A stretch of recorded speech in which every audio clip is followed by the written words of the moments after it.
Kallis Valga rahvas, mikrofoniga harjumine võtab aega, seepärast hoidke esialgu esimeste sõnade juures kõrvad kinni.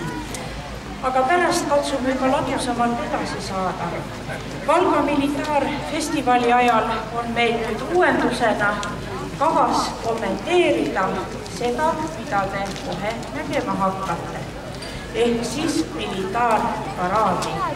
Kes seal marsivad, millega marsivad, mis riidest nad on ja mida nad meie päevade raames tegema hakkavad, kui teil on. Seni aga siis hästi lühidalt natukene kommentaariks, et Valga linn võiks endale lausa firma märgiks võtta selle, et ta on sõdade ja sõja ajaloo ja sõjameestega seotud linn. Meie oma valgalased kindlasti teavad, milline on Valga linna vapp. See on siis raudlüüs üles tõstetud käsi ja käes on tal selline kõver, juustunuga meenutav mõõk. Eks ikka Valgale selline sõjakas vapp on antud ikka sellepärast, et siin on olnud Vana-Liivimaa suured sõjameeste laagrid. Siit on korraldatud mujalegi sõjaretkesid. Ja nüüd, kui Stefan Batori Valgale linnaõigused andis, siis hiljem natukene andi ka linnale vapp, mis siis on hästi sõjakas ja tuletab tema minevikku meelde. Küll aga Valga kui linn on väga erinev teistest sellistest stiilsetest keskaegsetest linnadest selle poolest, et Valgal ei ole mitte kunagi olnud ei kaitsekraave, vallikraave, ei müüre, ei linnaväravaid ümberringi ja sellepärast just oli ta eriti Liivimaa aegadel väga ideaalseks nõupidamiste kohaks.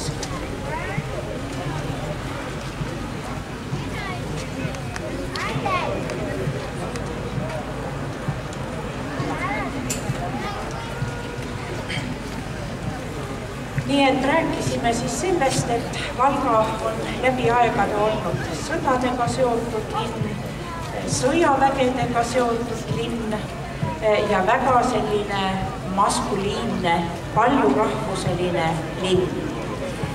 Kõige ees paistavad paraadil lipud. Lugege üle, palju saate. See tähendab seda, et paraadi kolonnis marsib sõja ajalooklubide esindajaid 12–13 riigist. Kõik lipud esindatud. Väga rohkelt on tulnud sõja-ajalooklubisid teispoolt Peipsit, Ukrainast, Lätist, on ka Leedust, Euroopast ja kõik nad on valmis meile täna kell 6 ehtsat sõjategevust näitama. Nii et see paraad jätkub siin edasi marssides mööda Vabaduse tänavat ja kell 6 läheb lahti lahinguks Transpordi tänaval.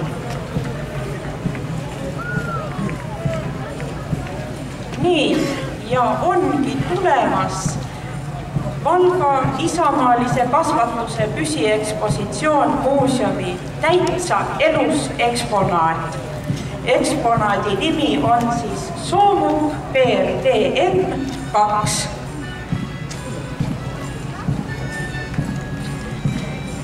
Edaspidi pakub muuseum tellimisel sellesamase Soomukiga ka eksklusiivseid väljasõite Valgast. Koos sinna kuuluva ellujäämise kursusega. Ja lubage esitleda Music Mees. Hurra! Aplaus!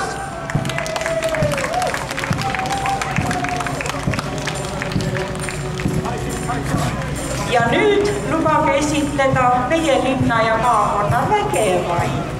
Ehk alustaks ajaloolisest tegelasest kõrge sulega kübaral kindralfeldmarssal Barclay de Tolly. Nii, temast kahel pool siis meie maapealik ja linnapealik ajaloolistes kostüümides. Barclay'de tuli seepärast, et sel aastal oli tal suur sünnijuubel ja viikingite laager elagu, tervitame!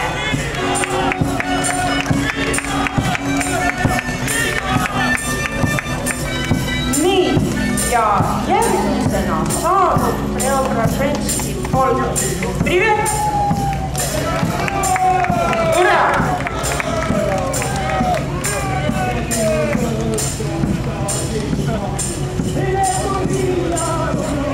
Nii, ja siin on siis juba näha ka Preobrazhenski folgu nii ütelda seda ka vastasrinda natukene. Ehk Põhjasõja ajast siis, nagu teame, sõdisid Vene pool ja Rootsi pool. Siis on meil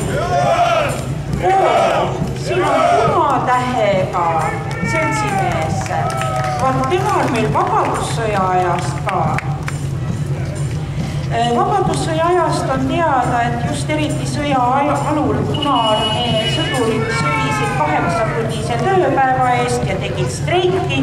Järelikult motivatsioon oli meestel nõrk. Ja metsavennad sõidavad siin. Tervitus!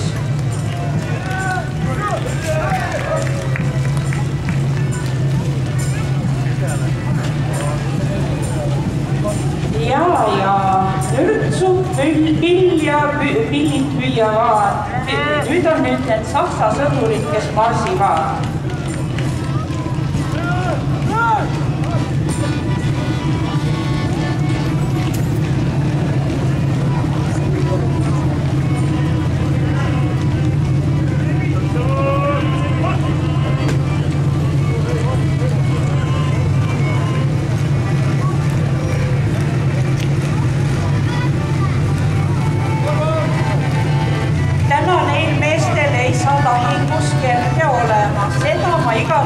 Ette ütlen, sellepärast, et öösel sadas korralikult vihma, kaeviku põhjad solisevad ja nemad saavad oma sõjakaifi täie raha eest ja kodus perenaise käest pahandada.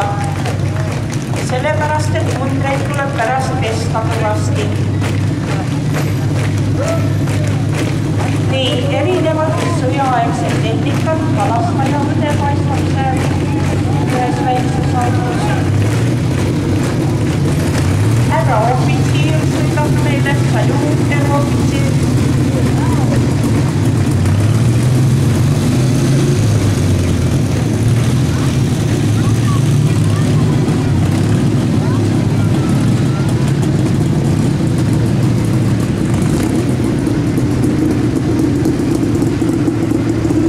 Ja kui mõelda, millist erinevat tapatehnikat on läbi aegade välja mõeldud, juba esimese maailmasõja ajal mõeldi välja esimesed tankid, allveelaevad, lennukid, tehti õhusõda, allvesõda.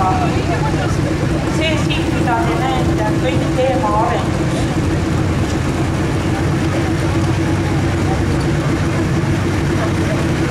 Nii, ja saabuvad siis Nõukogude sõdurid. Tervitus külalistele!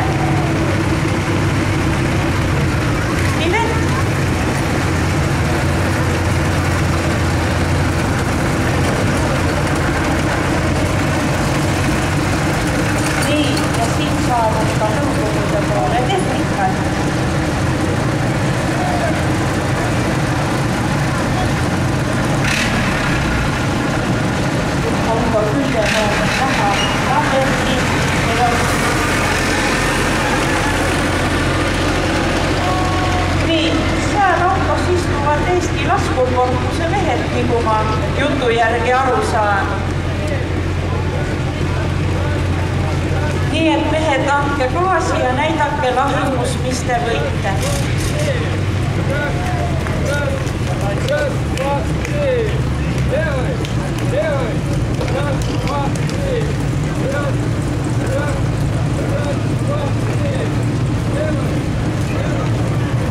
А я не знаю, ты тянешь?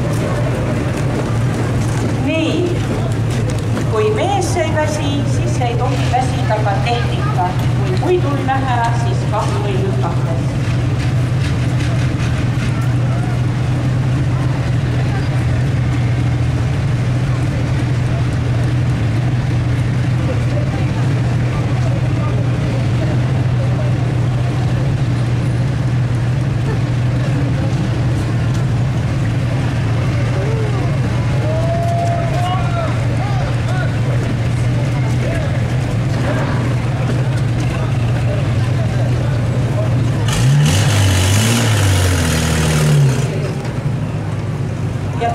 On siis suured autod, millega sõjapäevil transporditi moona või ka mehi ühest sihtkohast teise.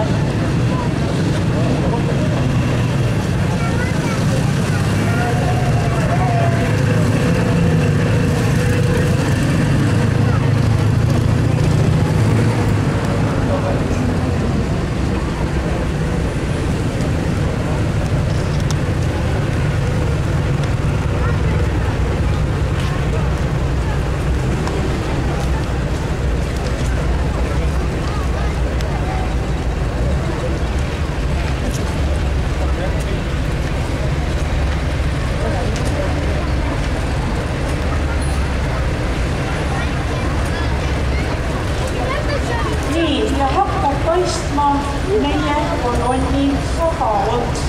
Aga see tähendab seda sulla pealtvaataja. Kelguus transporditäravad on üldse mees oodatud vaatama näiteks lahingu pealkirjaga Eesti 1944.